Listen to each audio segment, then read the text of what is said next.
오늘도 이른 아침 기도의 자리를 찾으신 성도 여러분, 주님의 이름으로 환영하고 축복합니다.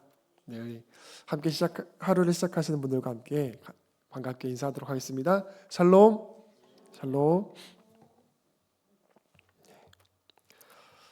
어제 우리는 창세기 37장의 앞부분을 보았습니다. 아버지 야곱이 요셉을 다른 아들들보다 더 사랑했습니다.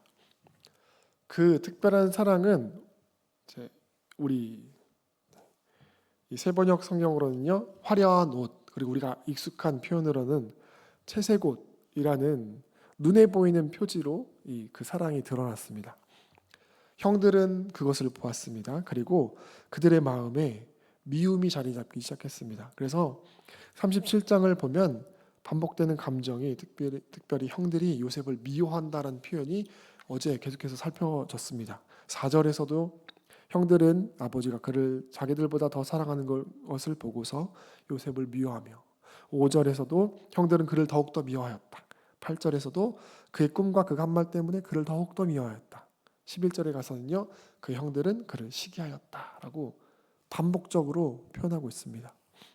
37장 전체에 보면 감정적으로는 미움, 시기가 계속해서 드러나고 있는 것이죠. 하지만 우리가 볼 사실은 이미 이때 중요한 일이 이제 진행되고 있었는데요. 이렇게 마음속에서 감정이 미움 쌓여서 시기로 계속해서 쌓여가고 있다는 것이죠. 그리고 오늘 말씀은 이제 그것이 씨앗이 되어서 발단이 되었다라고 볼 수 있습니다. 17절에서 아버지 야곱이 요셉을 형들이 있는 곳으로 보내게 됩니다. 어제 그렇게 말씀하셨죠. 겉으로 보면 단순한 심부름이었지만 이제 이것을 하나님의 시선으로 본다면 하나님께서 요셉을 앞으로 이제 그 이스라엘 민족 전체를 구원할 그 역사의 시작될 자리로 보내는 것이 바로 이 오늘의 말씀인 거죠. 오늘 본문은 보면 갑자기 일어난 일이 아니라는 것을 우리는 알 수 있습니다.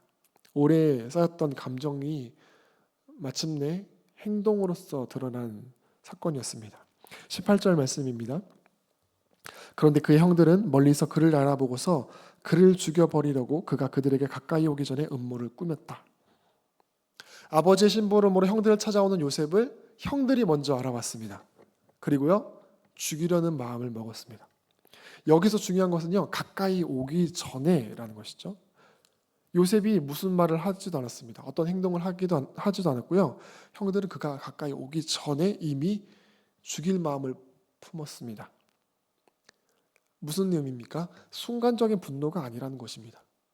앞서 언급했던 것처럼 그동안 쌓여있던 부정적인 감정들, 미움과 시기들이 쌓였던 것이 이제 행동으로 나오게 된 것이다라는 것이죠. 여기서 우리가 한 가지 주목하게 될 것은 형들이 멀리서 먼저 다가오고 있는 요셉을 알아봤다는 것이죠. 요셉이 형들을 먼저 알아보지 못했습니다. 이 본문이 직접적으로 그것에 대해서 설명하고 있지 않지만 우리가 문맥을 생각해 보면 아마 요셉이 입고 있는 옷, 그 채색옷 때문이었을 거라고 우리는 상상해 볼 수 있습니다. 왜 그렇습니까? 그것은 들판입니다.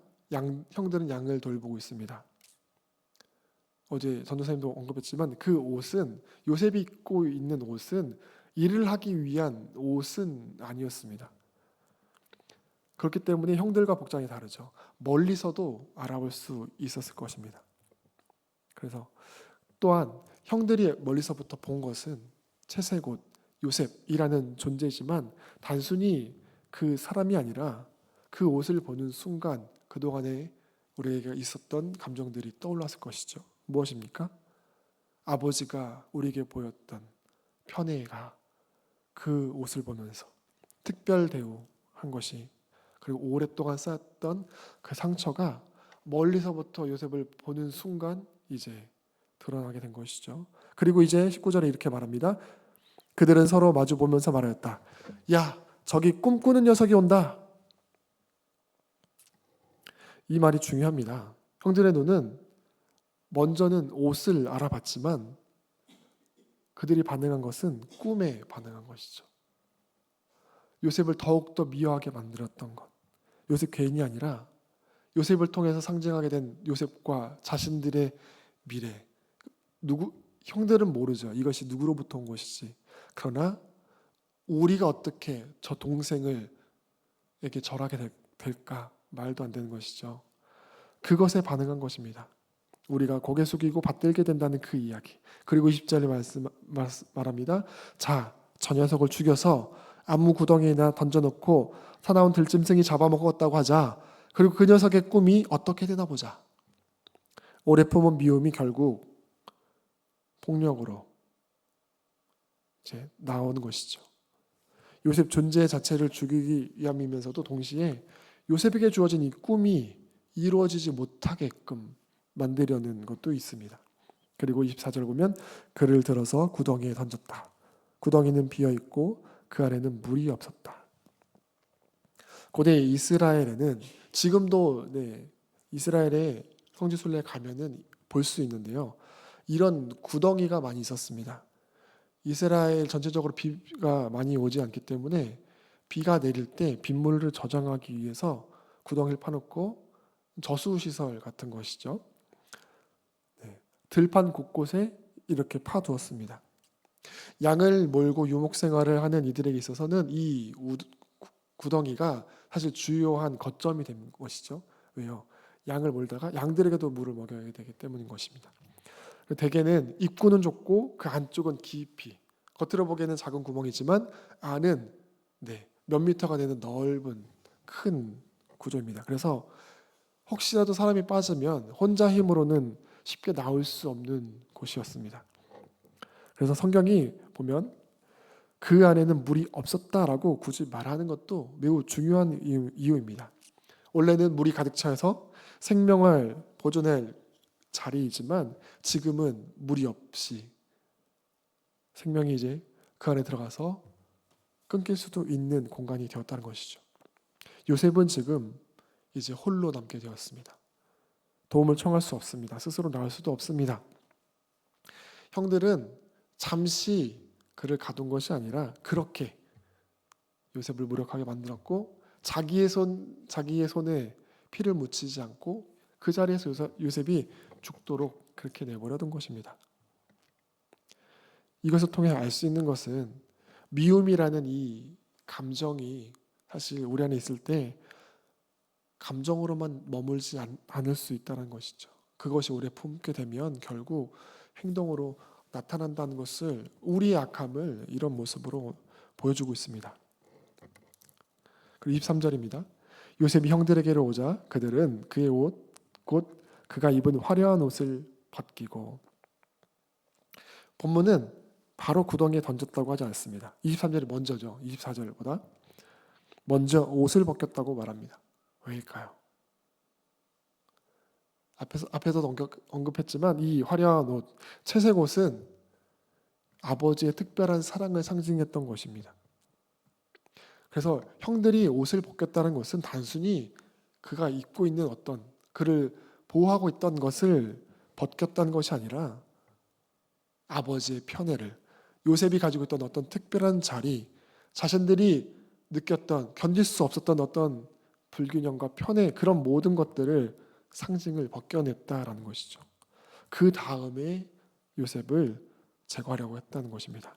그리고 참 충격적인 장면입니다. 25절에 그들이 앉아서 밥을 먹고 있는데 동생을 구덩이에 넣었습니다.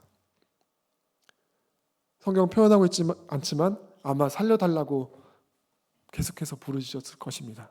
그런데 형들은 그 옆에 앉아서 밥을 먹고 있습니다.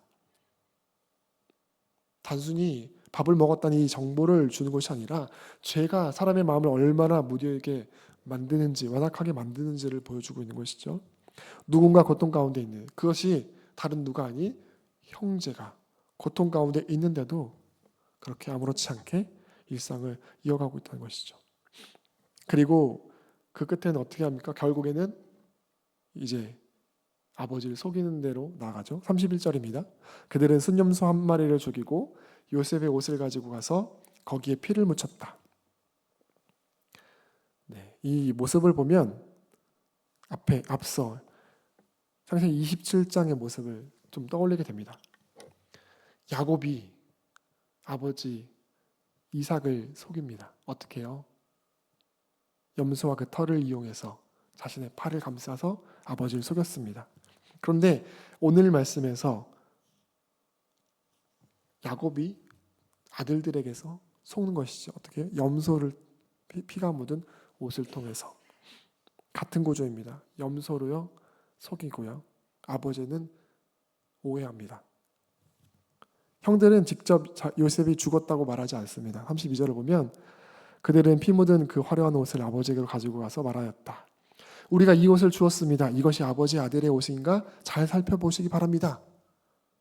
죽었다고 말하지 않고요. 판단은 아버지께 맡깁니다. 의도적으로 하는 것이죠. 거짓말하진 않고. 계속해서 말하고 있지만 죄가 한 사건으로 끝나지 않고 해결되지 않으니 이것이 관계를 이어서 다음 세대로 지금 이어지고 있는 것을 보게 됩니다. 근데 이제 중요한 것은 이게 아닙니다. 본문이 말하고자 하는 것은 사실 이게 아니죠. 이런 악함 속에 하나님이 어떻게 드러나시는가? 이런 인간의 악함에도 불구하고 하나님의 뜻을 막을 수 없음을 보여주고 있는 것이죠. 28절을 보면 미디안 상인들이 지나갈 때 형제들이 요셉을 구덩이에 꺼내서 이스마엘 사람들에게 은수문양에 팔았다. 결국 죽이려고 했던 형들은 요셉을 죽이려고 했던 형들은 요셉을 결국에는 팔게 된 것이죠. 형들의 의도는 제거였습니다. 그런데 결과적으로는 요셉을 제거하지 못하고 어떻게 됩니까? 요셉을 다른 곳으로 이동하게 됩니다. 그리고 36절을 보면 그리고 미디안 사람들은 이집트에서 요셉을 보디발이라는 사람에게 팔았다. 그는 바로의 신하로서 경호대장으로 있는 사람이었다. 겉으로 보면 결국 요셉은 가족을 떠나게 되고 형들에 의해서 노예로 팔리게 되는 비극을 맞게 됩니다. 그런데 우리가 잘 알고 있는 것은 이 역사가 여기서 끝나지 않는다는 것이죠. 성경 전체의 흐름 속에서 보면 이제 하나님께서 요셉을 애굽으로 보내는 시작이 되는 것이죠. 그리고 잘 알고 있듯이 훗날 기근이 올 것입니다. 가족들이 살 길이 필요하게 됩니다. 그때 하나님은 오늘 이미 이 자리에서 시작한 이 구원의 길을 보이시는 것이죠.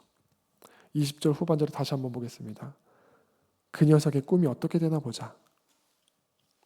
그 꿈을 요셉의 꿈을 이루지 못하게 하기 위해서 요셉을 죽이려 하고 팔았던 형들의 행동, 그러나 놀랍게도 그 악한 행동을 통해서 형들은 꿈을 끝내려 했지만 하나님은 그 일을 통해서 꿈을 이루는 시작을 보여주고 있는 것입니다. 말씀을 마무리하겠습니다. 사랑하는 성도 여러분, 오늘 이야기를 보면 미움과 폭력, 속임과 상실에 가득한 이야기로 보입니다. 적금 꾸는 자가 오는도다 라고 말하면서 형들의 마음에 오랫동안 쌓여있던 미움과 분노, 시기를 행동으로 옮기는 모습들을 보게 됩니다. 오래 품은 미움이 폭력이 되고 해결되지 않은 죄가 관계를 따라 계속 반복되는 것을 보게 되지만 이 이야기 속에 담긴 중요한 사실은 다시 한번 말씀드리지만 인간의 악한 행동도 하나님의 뜻을 막을 수 없다. 하나님의 뜻은 그것을 통해서도 계속해서 이어져 간다는 사실입니다. 형들은 요셉의 꿈을 끝내려 했지만 요셉의 길은 막힌 것처럼 보였습니다. 그러나 그때 또 하나님은 겉으로 드러나시지 않지만 오늘 본문 속에 하나님은 드러나지 않습니다. 그러나 일하고 계셨습니다. 하나님이 침묵하신 것처럼 보입니다. 구덩이에서도 또 요셉을 팔려는 그 거래 현장에서도 애굽으로 가는 길에서도 그러나 그 모든 순간에도 하나님은 하나님의 뜻을 이루어가고 계시다는 사실입니다. 형들은 요셉을 제거하려고 했지만 하나님은 보내셨고 형들은 꿈을 끝내려 했지만 하나님 그 일을 통해서 오히려 꿈을 이루어가고 계셨습니다. 그러므로 오늘 우리도 기억해야 할 것입니다. 사랑하는 성도 여러분, 우리는 지금 어느 자리에 있습니까? 혹시 구덩이처럼 보이는 자리에 계십니까? 길이 막힌 것처럼 보이는 자리에 계십니까? 혼자 힘으로는 빠져나올 수 없는 자리에 계십니까? 괜찮습니다. 우리가 느끼지 못한다 할지라도 그 자리에서 하나님은 여전히 일하고 계십니다. 그 자리에서 하나님은 여전히 우리를 향한 주님의 당신의 뜻을 이루어가고 계십니다. 형들은 요셉을 구덩이에 던져 끝내렸지만 하나님께서는 거기에서부터 새로운 길을 시작하셨던 것처럼 오늘도 우리를 향한 뜻을 시작하고 이루고 계심을 믿으며 비록 우리의 마음이 또 우리의 육신이 힘들고 지칠지라도 신실하신 하나님, 그 하나님을 의지하며 오늘도 승리하며 나가는 우리 모두가 되기를 주님의 이름으로 축원합니다. 함께 기도하시겠는데요. 먼저는 우리 안에 있는 마음, 미움과 시기를 두고 주님께서 다루어 주시길 위해서 같이 기도하도록 하겠습니다. 혹 내 마음 속에 누군가를 향해서 오래 쌓여있는 미움과 비교의식 혹은 시기가 있다면 드러나 주시고 다루어 주시옵소서. 그 감정이 우리의 관계를 무너뜨리고 죄로 자라나기 전에 하나님 앞에서 정직하게 내려놓고 화해하고 결국 순종과 또 평화의 단계로 나아갈 수 있도록 우리를 사용하여 주시옵소서. 같이 기도하시고요. 두 번째로 요셉이 빠졌던 이 구덩이와 같은 자리에 내가 있습니다. 그 자리에서도 주님의 섭리를, 주님의 일하심을 신뢰하게 하여 주시옵소서.